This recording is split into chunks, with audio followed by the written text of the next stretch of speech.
The following is a production of DallasCowboys.com and the Dallas Cowboys Football Club. How about them Cowboys? Yeah! Go Cowboys!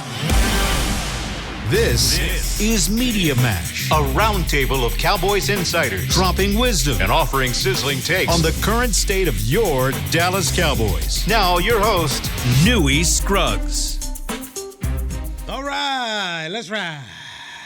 As we head into the holidays, good luck if you're here in Dallas-Fort Worth trying to shop someplace because the roads are bad and places are packed. I found out this morning, but I got out there ahead of the crowd a little bit this morning. So by the time folks showed up, I had what I needed and got out of Dodge. So we're here with the author, Jean-Jacques Taylor. I was in Barnes & Noble today. Did you see me, dog?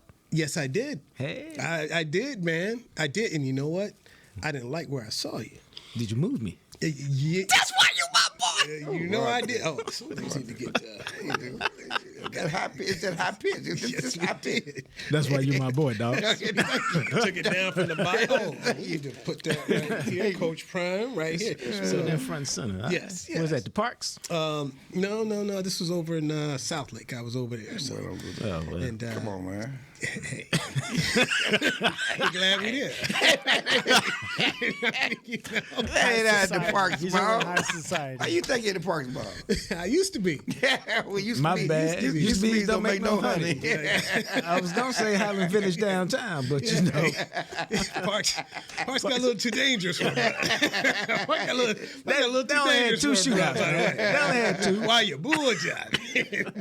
Certain time, I didn't roll. My bad, dog. My bad. Yeah, man. Yeah, no, it changed. After Katrina, it changed. The Parks changed. We're not gonna do that. We're not going to blame them folks from the murder capital of the world for changing things. Moved up in my neighborhood too and changed. We're not gonna do that. They made an Boondocks episode of it. We're not gonna do this. We're not going. We are not.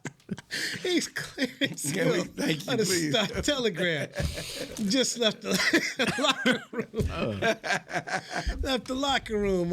Dak Prescott. What kind of mood was he in? I was in a good mood. You know, it was funny because there's so much talk about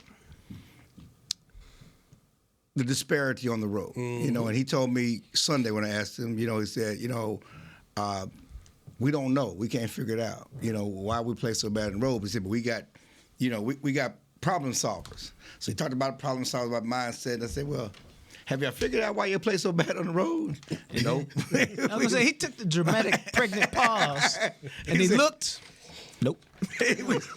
But it's not about that. It's about our mindset and doing. We're saying all the right things, doing the right thing. But they still cannot figure. And that's the thing. But they still cannot figure out why they play so disparately on the road. It's not just a losing. It's how they play, how they lose. Ask Micah the same question about being. He gave a typical Micah answer. This is because he called it mind-boggling. He says a mindset. It's how you approach it. When you're at home, you're comfortable. You kind of know what you do. When you're on the road, you're in a new space, in a new area, and just a new environment. The mindset is when the lion is roaming. Does he take over the land or does he die? Last week, we died. We got to take over some land this week. See, he's been watching them Nat Geo documentaries this week, so he be in the proper mind frame. You know, man, it's really just about attitude, and I think that's what Dak is talking about when he's talking about emotional maturity and persevering and not blinking. He's talking about some of my guys get down when we get down, as opposed to saying, "Oh, here we come," and they got to fix that, man, because this is the worst. There's a reason why they hung 70 on Denver. This is the no mercy team at all. If they get a chance to run you, they will run you. They would do you like DeSoto. See, yeah. Hey, Put 74 on you. Coach Soul on TV talking about one-play drive coming up, and so he's sinister out there. Was Coach that not Soul. epic or what? Hey, Undercover Brother is a good coach, and so this is the kind of matchup you're not straight. You can't get got. They've only lost one game at home. Miami's only lost one game at home. And if you take it even deeper, man, they gave up 2 touchdowns to Tennessee in the last 3 or 4 minutes. But their other losses have been to Kansas City, Philadelphia, and Buffalo. So they ain't lost to no scrubs. Right. So last show They ain't lost no Arizonas. I mean, the Tennessee is like Arizona. They ain't no good. That was at home, though. That's still unforgivable. I'm sorry. Right. That's unforgivable. And the next week they go out here with a compromised offensive line and they beat the brakes off the Jets. 30 Hold on. nothing. So The Jets. But the Jets' defense is supposed to be good, and they put 30 on them. That's what they tell us, that the Jets defense is good. Well, it is, dude. It's good they shut everybody else down except Dak Prescott. Okay. Every great. I mean, I'm just saying, we're going with the narrative. Yes, they are good. That's not a narrative. That's a fact. They're a good defense. A narrative is something that you think is a fact, but it's really not. So I went ahead last show, picked Miami to win 31-23. It's going to be a shootout. I think it's going to be a high-scoring game. If I'm a betting man, I would pick Miami for sure, just because I don't know what the problem solvers are on defense. I think the Cowboys can move the ball and score. I don't know what the problem solvers are on defense right now. And then look offensively, we haven't brought it up, but Tyron Smith missed practice yesterday. Missed practice today, has a back injury from the game. I think Zach Martin is trending in the right direction to play. But Tyron Smith, one reason why the offense got on the roll was Tyron Smith played 7 straight games, and then the offensive line played 7 straight games. They got some continuity over there with Tyler Smith. But with Tyron Smith not on the field, that's a huge concern. I agree with you 100%. Chris Beam had of Dallas Cowboys TV just showed me video of Tyron walking off the field. And you could just tell by the way he's walking, he's not right. His gait is not Was right. that today or that Sunday? No, Sunday after the game. Okay, I'm finna say, yeah. Because I saw him today, and he still looked kind of stiff, but he's a big man. But, he looked kind of stiff, so I don't know. It's a back. They're going to be careful with the back. But they're going to wait until Saturday to see if he can do something in Saturday's practice. But he didn't do it. He didn't walk through. Unlike Zach Martin, who did a walkthrough today, so it tells you he's trending in the right direction. He didn't practice, but did the walkthrough. Tyron couldn't even do the walkthrough. He was with Britt rehabbing, and we'll see, if he can do something on Saturday. Are we back to where they were when he wasn't playing? And you go out to the Buffalo game, Jacques, you were there, along with Clarence. That offensive line wasn't good against Buffalo. No, I mean Dak. But some of it was the offensive line. Some of it was Dak holding the ball too long because receivers weren't open, or Dak not reading it quickly enough. But no, I mean we know that you got to play well on the offensive line for this offense to go. They need to be able to run the ball some this week, and all of that works together. So it's it's a tough game. It just got tougher. And Vic Fangio's defensive coordinator, the blueprint Maker. Blueprint. Did you think Dak took offense to that question? Well, I don't think he remembered. Because I asked him about the blueprint guy. If he took offense to Fangio saying he put the blueprint out on him, and he said, if whatever blueprint he had in Denver ain't gonna work today. Of course, Jigga man. Of course, all they can use. There's the Buffalo blueprint, and there's the Arizona blueprint, and there's the San Francisco blueprint. Well, man, there's a lot of blueprints out there. There's a lot of blueprints, but some of it depends on your personnel at the time and how the team you're playing is playing at the time, and so. Yeah, a lot of blueprints out there, but we've seen the NFL, man. It's a week-to-week league, dog. All I know is you've got 2 blueprints. You got Fangio's blueprint, and Coach Soul got the blueprint that when he was in San Francisco. Right. So they've both gone in their own ways and beaten the Cowboys. So they know what to do. I don't think it's complicated how to beat the Cowboys. The problem is, can you do it? Do you have the personnel and be able to do it? And can you commit to the run? So this man is going to commit to the run. One of the things I talked about on the last show is if for HN, who's going to cover him out of the backfield? It's probably going to be one of them safeties, you hope. And so, okay. Can't none of the safeties linebackers run with him. And nobody can run. It was just like him. when Cooks was on Clark. There's nothing he could do. And Michael Parsons had the perfect answer. That it is the perfect answer. He had the perfect answer. I got to get to the quarterback. They fast down the field. I got to be fast to the quarterback. And that's really what it is, rush and cover. The way you control that stuff down the field, pass rush, get to the quarterback and finish. And the difference is, unlike last week when you got to the quarterback, you didn't get him on the ground on the touchdown. They had Josh Allen. He got away from a defensive end. He threw the touchdown pass to Cook. Get the quarterback on the ground. This quarterback is not as mobile. This quarterback will go down because he ain't trying to get no concussion. Yeah, and he's not as mobile, and so you can get him on the ground, but you got to get to the quarterback. You'll be faster to the quarterback than they are faster down the field. So try to be like Tim McMahon, say something positive. They have not lost back-to-back games in a minute here. So what's your confidence level that they can keep that streak going? Oh, it's not high. I don't think I'm breaking news. I think there's a reason why the Dolphins are favored. I think the Dolphins will win. It's up to the Cowboys to prove that. There are ways the Cowboys can win, obviously. But all the indicators point that Miami should win the game.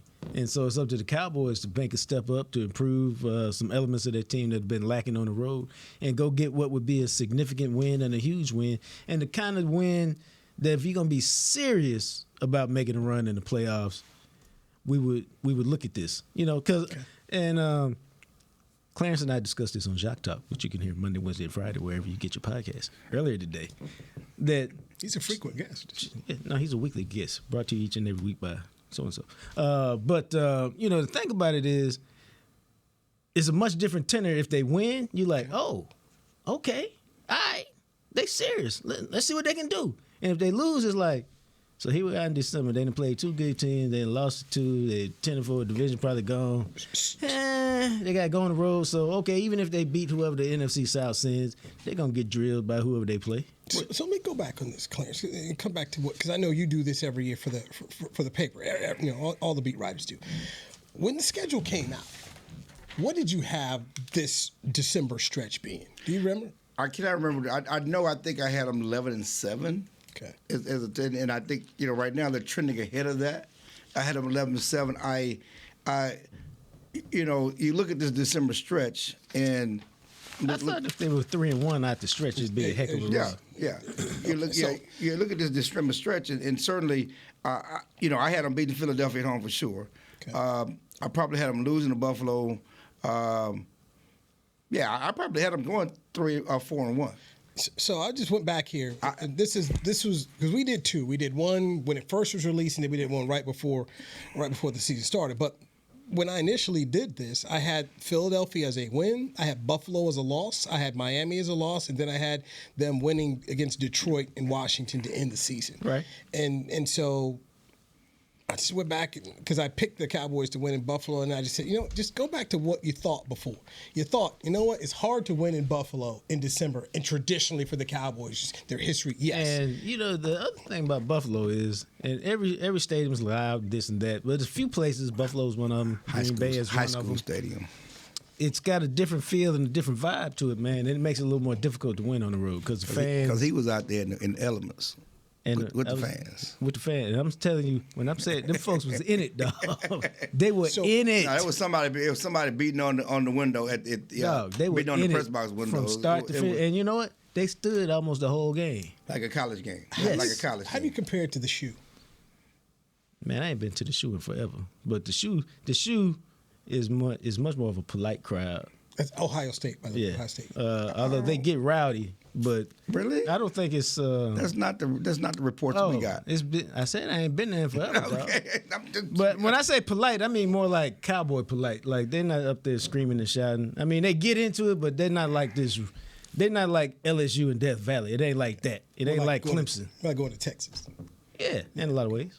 I mean, that's no. Listen, you're not taking a shot. Texas like the Cowboys. They wine and cheese. There's no question about that. That's what I'm you're not saying. taking. But I know Texas fans had a horrible experience at the shoot. And after they, maybe because they lost, whatever else, but fans were not. Oh well, we ain't used to losing this, so they may have acted a fool. I know. Plus, it was a night game. From my understanding, they had a horrible. But getting back to the back-to-back thing, the Cowboys have not lost back-to-back games. I think going back to 2021 when they lost at Kansas City. And then they came on to the Raiders and lost on that Thanksgiving Day to the Raiders.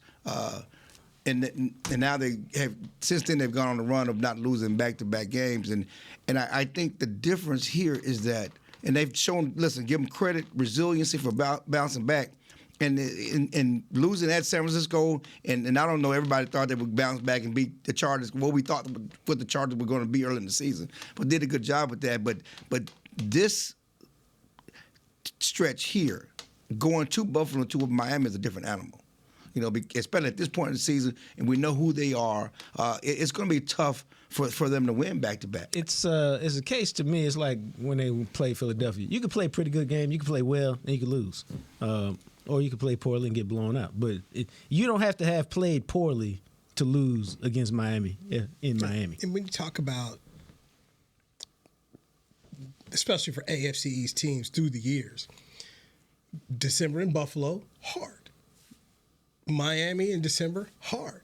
I remember the year that the Bears had one loss, that great team that ended up winning the Super Bowl. One loss was down there in Miami where, They was undefeated at the time. Yeah, undefeated. And that was different. That was Don Shula, Miami, wasn't it? It was Don Shula still a coach. It was, Dan Marino, Miami. But it's Dan Marino, Miami. So Kenny Sims, the great Kenny Sims, former Longhorn, friend of ours.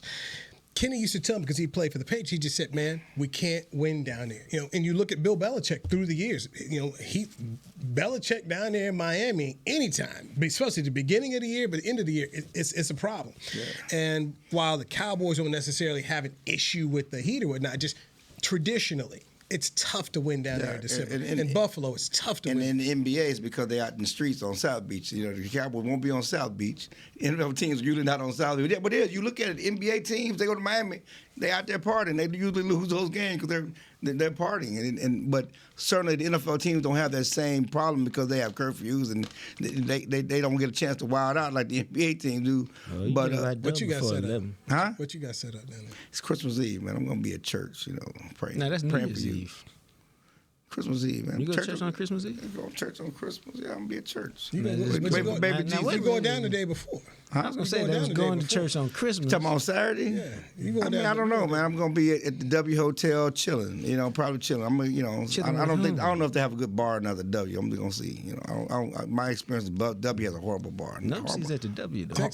Texas, let us know what you get. Horrible bar scene. But anyway, no, it's Christmas, man. Everybody, I'm really going to take a late flight because my family's here. It's just tough. You having to travel when everybody's here and you got to go there. Now that takes us back to a great story.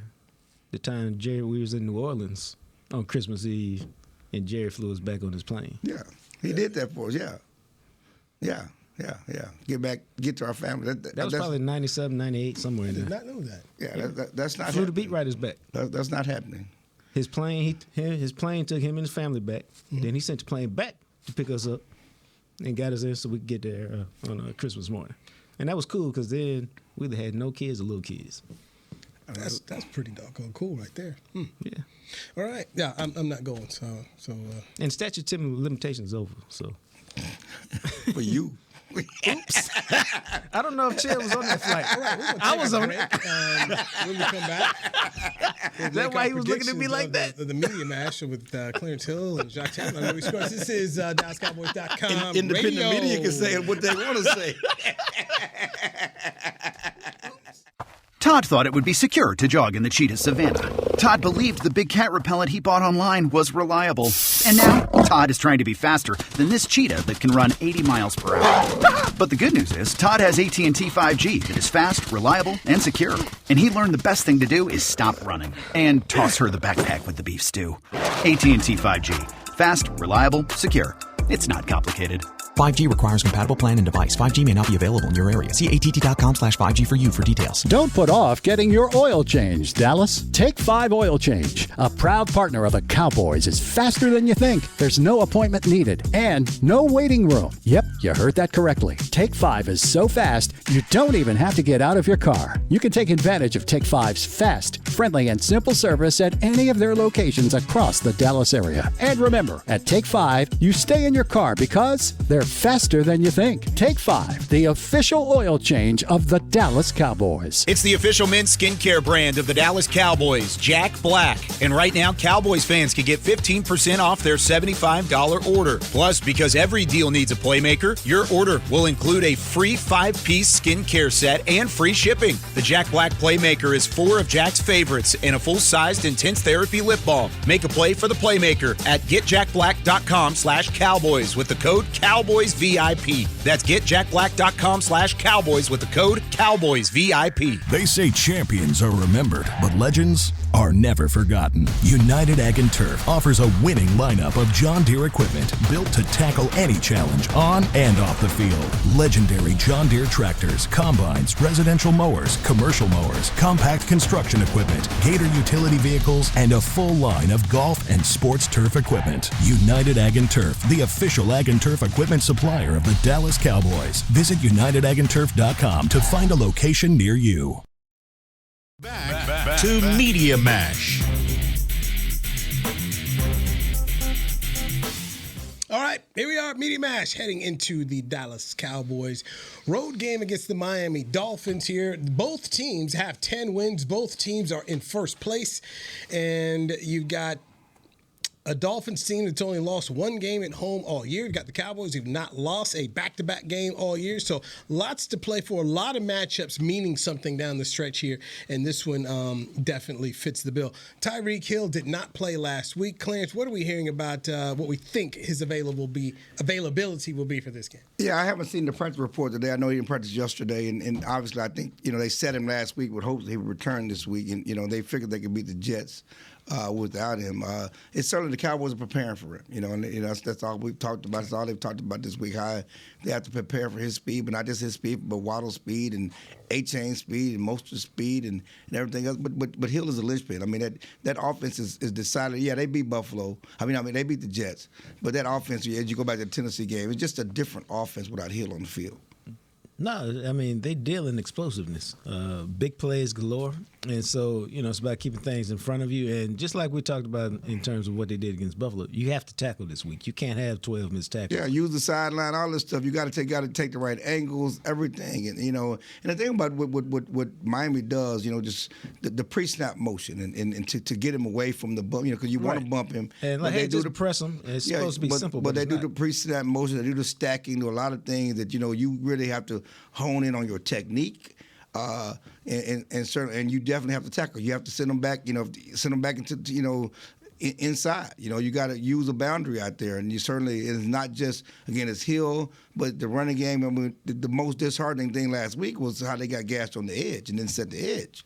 And if you think James Cooks was a problem, these other two guys are even bigger problem because that's where they live. That's where they make their money outside running on the edge. And so. Micah, so much talk about Micah, and he answered the question today, and he'd been answered on Twitter about whether he should be off the ball linebacker play the end, and he just he says when he's off the ball off the field, teams pass more. That's his point of view, and he thinks it's good to continue to use Clark inside at the middle linebacker because it's a growth thing, and you need him to gain those experiences, but he has also in those ends have to be better at setting the edge. The penalties last week, really. How about every week?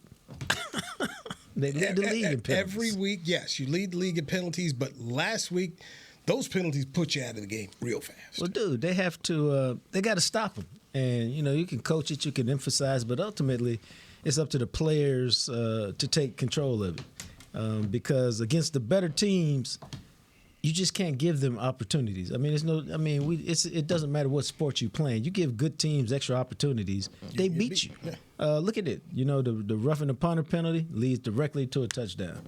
The personal foul against J-Ron, whether you agree with it or don't agree with it, is a personal foul that got called, leads directly to a touchdown. We've seen numerous times this year where they've had, offsides, 3rd and 4. 3rd and 3, first. You just can't be giving good teams extra opportunities. Yeah, and they were game-changing plays because all of them led to a touchdown. You go back to the first one, DeMarcus Lawrence roughing the quarterback. They hold him to a field goal. Roughing the punter, they're off the field. And it's a different game. It possibly could get offensive momentum. You're back in the game. We're talking about two different things if you don't have those penalties. And time again, the Cowboys are the most penalized team in the league. And especially on the road, that can't happen. Can't happen, and once again, it's good teams, and so that has to. I don't know if you can even fix it. It's this this is who you are. No, it's who you have to overcome yourself, and Tyler Smith has too many. He's played well, too many holding penalties at the wrong time. Right? Yeah, I mean, it seems like almost every penalty they get is like at a critical moment. Because if you look killers. They're either drive killers for offense or they're drive extenders on the other side. Because even if you look at Tyler Smith's holding penalty, it came right after a 9-yard run. They had runs of 5 and 8 and 9. They're at 27. It's first that. Nope, tweet. 2nd and 12 drives over. Yeah, it's one thing to get a hold on a pass play, but to do it on a run play, you can't. That kills you. And the reality is, when you get those plays, they typically end with no points. Whether it's a hold or whether it's a negative play like that or a penalty, those drives typically end in no points. Just like if you have big plays, you typically end with points. On the road, in that kind of atmosphere, it can't happen. And Tyler had the critical call in Philadelphia and got the ball down here on 6, and so it's just like that. His are happening. He's He's out here playing good games and then coming up with some really bad penalties that are hurting drives. And I'm sorry, you can't overcome that against a Philadelphia and a Buffalo on the road like that. And he's got to fix that. He's had a good year. He's definitely one of your better players. Might be all pro. No. I said I don't. No. I mean, that was a definite no. Tyler Smith has been the best guard on this team all season, and he's been one of the best graded. That was one of the best guards in this league all season. He's having that type of year. Now, he got too many penalties, but I'll bet you a catfish. I'm not betting on it. I'm not betting on it. I'm just telling you, Tyler Smith has been one dominant guard this year. You should take that bet. Yeah, it's like, you know. I mean, what? You know.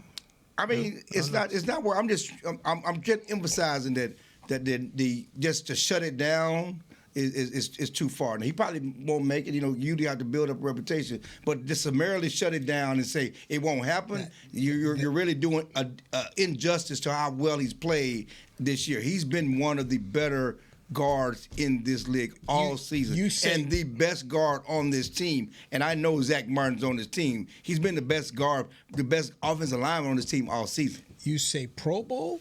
Yes. You say All-Pro? I think that gets into the political aspect and the reputational aspect as well when we talk about All-Pro. Yeah. That's my yeah, that's fine. I was just trying to communicate that we don't. For me, that's why I shut it down. But it comes across that he's not worthy. So I just want to. I'm glad you explained. I'm just saying it comes across that he ain't good enough to be. I'm just saying he's played well enough to be. He's a Pro Bowl season, yes, but the All Pro, that goes into a reputational thing, and that's if I think that becomes a little more political. No doubt. But I'm just saying, I just want to make sure we understand he's played well enough to market that type of consideration. Yes, and depending on after the season, if 77 is back, he'll be the left tackle. Could be the left tackle next year. So these things are there. By the way, Pro Bowl voting, guys are leading. Do we care? I think they do. They just want that. You want to know your name, but you don't want to be in the game. We talked about Mike today because he was, Mike is always about football and about other things. And, we were talking about Tyreek Hill and, him outrunning Tyreek Hill and all these things, whether he's faster than Tyreek Hill. They had a race at the Pro Bowl a couple years ago. And they were asking, is Tyreek going to get a rematch this year? He said, I don't plan on being in the Pro Bowl. I got bigger thing I'm looking for. He can be there. I don't plan on being in the Pro Bowl. So they don't plan on being there. They hope to get named, but they don't plan on playing. But they have to do some things in the next couple of weeks and certainly in the playoffs to show that they're capable and worthy. It starts with a win this week. Yeah, I mean, the win this week is a shot. I mean, this will win this week be big, man. That was huge. You're talking about a team that plays well on the road. You're talking about a team, plays well at home in Miami. You're talking about a team that's explosive, that's considered a contender, that's 10-4, and all the questions about them beating and not playing well against good teams on the road, not beating good teams. You can answer a lot of those questions heading to the playoffs if you win this week. Let me do a what if. Just a what if. I picked Miami to win the game. Then you get Detroit at home for the Jimmy Johnson Ring of Honor game. And then you go on the road to face a Washington team that is dead in the water. Right. They were dead last year, and they beat the stew out of them. But anyway. This would be the go-away game for everybody. Everybody leaving town. They love to leave with a big tone. Just watch the weekend, how they hate Dallas and Washington. That's their Super Bowl. So, a 12-5 season, what would we think if this is where it ends up? It don't matter until we see what they do in the playoffs. Listen, you have to give them credit for going 12-5, 12-5, 12-5. Okay, there's no question about that. They haven't done that since those Super Bowl title teams. But we said it from the beginning of the season. We said it preseason. The Cowboys will be judged by what they do in the playoffs. It doesn't matter what they do, even if they beat Buffalo. That's the crazy part is, we can talk about even if they had beaten Buffalo, even if they had beaten San Francisco early in the season. If they lose in the first round, it's gonna be the same narrative. They don't win big games when it matters most. Okay, so that's the question. But the interesting thing here is that as we look at playoff seedings, and it's important to note that the Cowboys have a chance to win a division, the NFC East. They're tied with the Eagles. They can lose to Miami and still win the division, as long as the Eagles lose one game, because the Eagles are playing division games and they're playing conference games. They're right, and if they both lose one game, the Cowboys lose, Miami will beat Detroit and beat Washington and Eagles lose one of these 3 games, they're playing 2 games against the Giants and 1 game against the Cardinals. But if they lose one of those games, one of the division games or one of the non-conference games, one of the other conference games against the Cardinals, the Cowboys could lose to Miami. As long as they beat Detroit and Washington, they can win the division. There's a million scenarios out there, so I'll trust you on it. Oh no, that's it. Yeah. No, I'm trusting. Because they will be tied in conference record and all this. That's why if both teams went out, it comes down to strength of victory because they will be tied in conference record and be tied in division record. And that's in Washington. I'm not Washington. Philly has 2 division games left. They have 3 conference games left. The Cowboys only have 2 conference games left. And 1 division game left. So that's why if Eagles stub their toe in one of these conference games or division game, it's huge. It could happen because we've just seen this. They're in a 3-game losing streak. The Eagles are not playing well. They fired the defensive coordinator, whatever's going on up there. There's no guarantee that they're going to beat the Giants twice in Arizona. There's really not, in part because every game they've played has been a tight fit. Yes. So even when they've been winning against the bad teams, Washington or whatever, they've all been tight fits. And so, I don't expect them to lose, but I wouldn't be sitting like, oh, my God, they lost because they've been playing at a level that says on a given day, one of them teams could get you because of the way you've been playing. And the quarterback has not played well. I wonder if the quarterback is healthy, but pushing the ball down the field. I don't think he is, but he ain't played well regardless of that. It's been an issue. So yes, I am of that opinion that the taking two against the Giants is going to be a challenge. So it's the Phillies hosting the Giants this week. They'll host Arizona. Then they will end the season at the Giants. And the problem is if the Cowboys can put some pressure on them, and this probably goes both ways, they're going to have to play for real in Week 17 instead of getting that rest. And bottom line for the Cowboys is you got a run team this week with 2 good running backs, and you got a run team next week with 2 good running backs. So the challenge is there, man. The challenge is absolutely real. Let's take a break. When we come back, let's dive into the mentality of Mike McCarthy as the play caller coming up this week with Jacques Taylor and Clarence Hill's Media Mash on DallasCowboys.com radio. I'm Newy Scruggs. Todd thought it would be secure to jog in the cheetah savanna. Todd believed the big cat repellent he bought online was reliable. And now, Todd is trying to be faster than this cheetah that can run 80 miles per hour. But the good news is, Todd has AT&T 5G that is fast, reliable, and secure. And he learned the best thing to do is stop running and toss her the backpack with the beef stew. AT&T 5G. Fast, reliable, secure. It's not complicated. 5G requires compatible plan and device. 5G may not be available in your area. See att.com/5G for you for details. Cowboys fans, after that move, we've just coined the term Rowdy Replay. Let's roll back the tape. Okay, there's our mascot Rowdy cheering on the boys. And now he's on his phone, on his Bank of America mobile banking app? Staying on top of his finances with his virtual financial assistant, Erica. Bank of America's digital tools are so impressive. Cowboys fans just can't stop banking. Learn more at bankofamerica.com/can't-stop-banking. Erica is only available in the English language. You must download the latest version of the mobile banking app, only available on select mobile devices. Message and data rates may apply. Member FDIC. Welcome back into Dear Doctor, the show where I answer life's questions with an ice-cold can of Dr. Pepper. Sheila, let's hear from our next caller, would you? Dear Doctor, my friend supported me during a tough time, but what's the right gift that says, thanks for being a shoulder to cry on? Okay, this one's easy. I say give her a delicious Dr. Pepper. Nothing says, thanks, girl, better than a one-of-a-kind soda. Yes, any Dr. Pepper flavor will do. Now, just a reminder that I don't need to be a real doctor to know that Dr. Pepper is the one you deserve. They say champions are remembered, but legends are never forgotten. United Ag & Turf offers a winning lineup of John Deere equipment built to tackle any challenge on and off the field. Legendary John Deere tractors, combines, residential mowers, commercial mowers, compact construction equipment, Gator utility vehicles, and a full line of golf and sports turf equipment. United Ag & Turf, the official Ag & Turf equipment supplier of the Dallas Cowboys. Visit UnitedAgAndTurf.com to find a location near you. Back to Media Mash.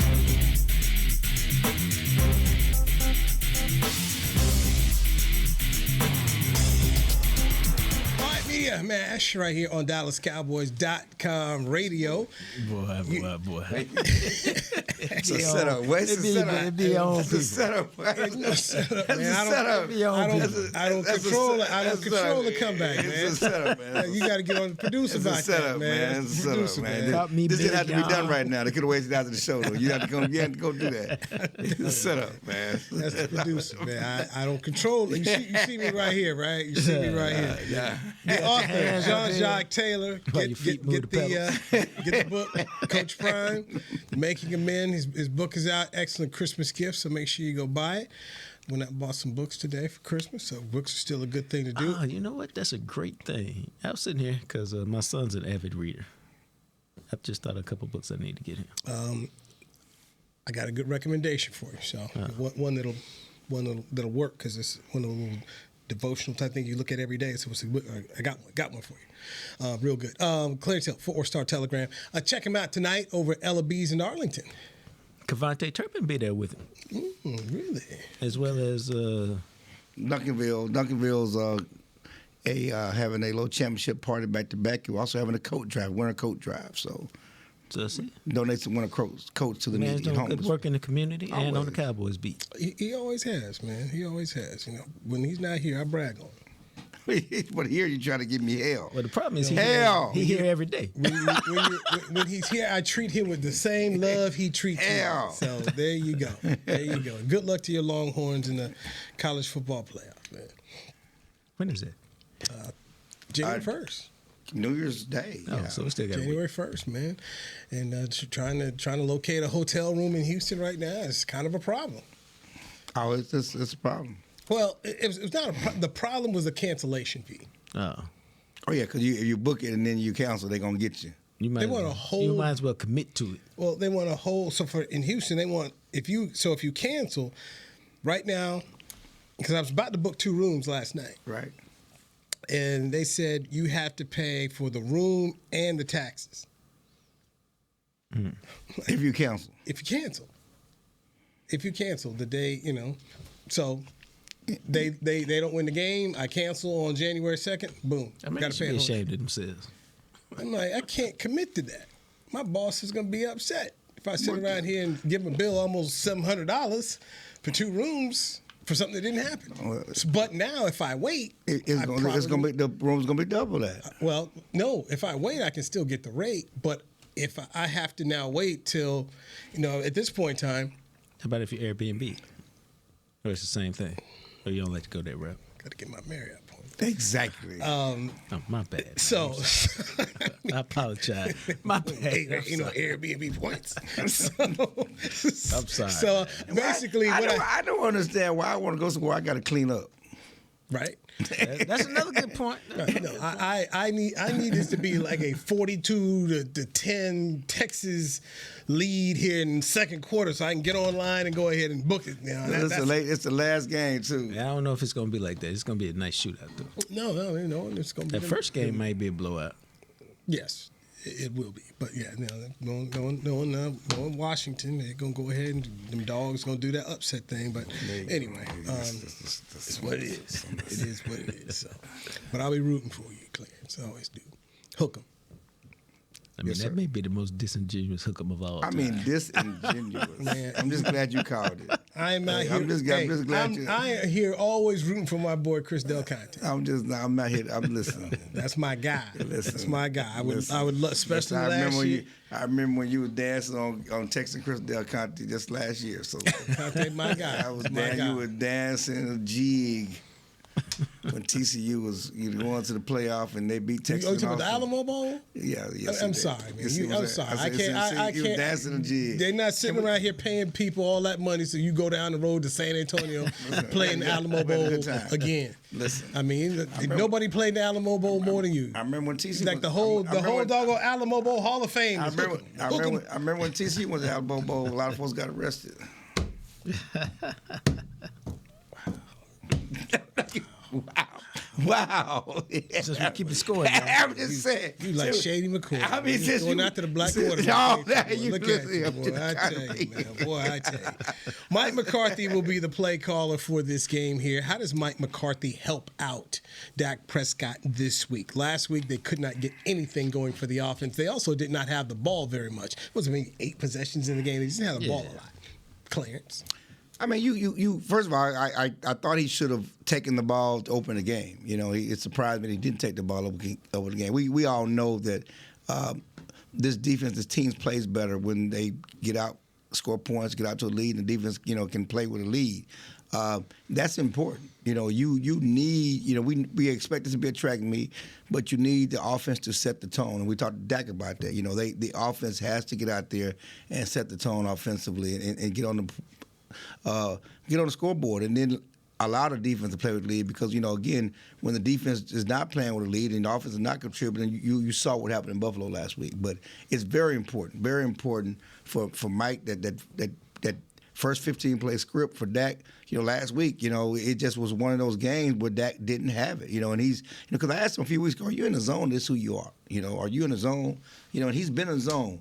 Last week he wasn't in the zone. I mean, second play of the game, they dialed up a deep shot to Brandon Cooks. Brandon Cooks wide open. He missed him by 5 yards.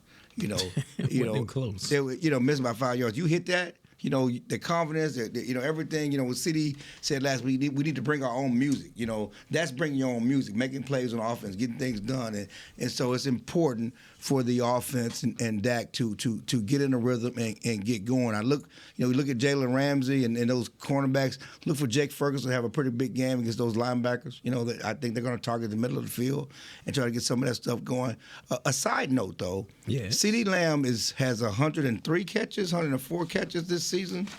He's closed in on Michael Irvin's team record for 111 catches in this season. How was that year? He could get it tonight. I mean, could get it this week, I'm sorry.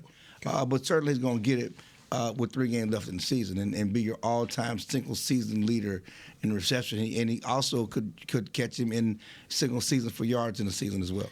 Was that you that tweeted out that photo? Or somebody said, who the better 88? No, I didn't. I don't do that kind of stuff. I wouldn't do that. CeeDee Lamb or Dez Bryant? I wouldn't do that. I don't do that kind of stuff. I'm not trying to. Folks got up in their feelings. I wasn't trying to get folks riled up. I said, I don't know why y'all. I probably tweeted and said, why y'all doing this to get that man riled up? Yes. Yes. Y'all know y'all finna get that man riled up. I didn't say which man, but that man. Why would y'all get that man riled up? There's only one man who gets riled up. The other one just stand by himself on the sideline. So why would y'all? He had pride. I didn't tweet it out. I quote. It was good enough. It was good enough. I don't think it was disingenuous. No, because I knew what you were doing. Why y'all getting that man riled up? Y'all know that man gets riled up. And I don't think we can compare him yet, because Dez's 3-year run was phenomenal, but that was it. I mean, he was good before, he was great during, and then he was average after. So, has Micah accepted the fact that the Defensive Player of the Year award is not? I don't think it's time to ask him about that. Why you trying to get that man riled up? Although Micah feels very good about himself. He gonna go on a Twitter rant in a minute, okay? He hurt you. Stop it. But he talks about he gets to the quarterback as well as he's not leading the sacks. He gets the quarterback as well as anybody, and certainly he's into the pressures and the quarterback hits, and certainly he's not one of the leaders in sacks. I think he's still top 5, top 6. Yeah, but he's falling off. But some of that, it just is what it is. What is it? He hadn't had a holding call against him in 34 quarters. Now, we know he's been held once in the last. Sure, no doubt. But everybody's complaining about the same thing. Right. They're complaining about that in Cleveland. T.J. Watt, they all complaining about that they're not getting holding calls against them. Mm-hmm. But at the end of the day, he got to get them on the ground. And right. you got and this is the time. I don't even care about the numbers. Okay, big games. The Cowboys need Micah Parsons, their best player. They're certainly the best defender, most definitely the best player to have an impact. Yeah, because everybody is. Player. Yeah, I mean, you're a special player. Okay, so yes, teams are going to design offenses, protection schemes to stop you. It's your job to impact anyway. That's who you are. That's who you purported to be. You have to impact anyway. Micah is tied for 8th in sacks with 12.5. Number 1 right now is T.J. Watt, the guy that didn't fit the scheme here, with 16. Then is Donnell Hunter of Minnesota with 15.5. All right. Khalil Mack of the Chargers, 15.5. Trey Hendrickson of Cincinnati's 15. Josh Allen of Jacksonville's 13.5. Max Crosby, Colleyville Heritage's own, 13.5. Myles Garrett of Arlington with 13. Then it's Montez Sweat, Jonathan Grenard, Micah Parsons tied at 8th at 12.5. Right. And he hasn't had, and the thing about it is, those guys have had big multi-sack games. I think Khalil Mack had like 6 in one game. Yeah, something like that, some crazy sack. No, Michael's not had a crazy sack game. I think he may have had 2 sacks one game, 1.5, but he hasn't had 2-3 sacks. That can really pump up his stats. And that's what he needs. That's what the Cowboys need. They need one of those big Micah games.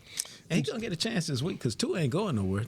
He just get rid of the ball quick. But he gets rid of the ball quick, and so he has to be quick back there. So here's a question I have as we look at this: should playoff contention or being in the playoffs matter as you're starting to look at an award like this? Well, yeah. Because T.J. Watt's Steelers are not going to make the playoffs. Not his fault. Not playing quarterback, but that's an issue. Minnesota right now in the playoff race. They got a key game tonight. A key game this weekend. Khalil Mack, coach fired. Cincinnati holding on right now here. Yeah, I don't know who to take it from. I don't know who the defensive player of the year is. Okay. I don't know.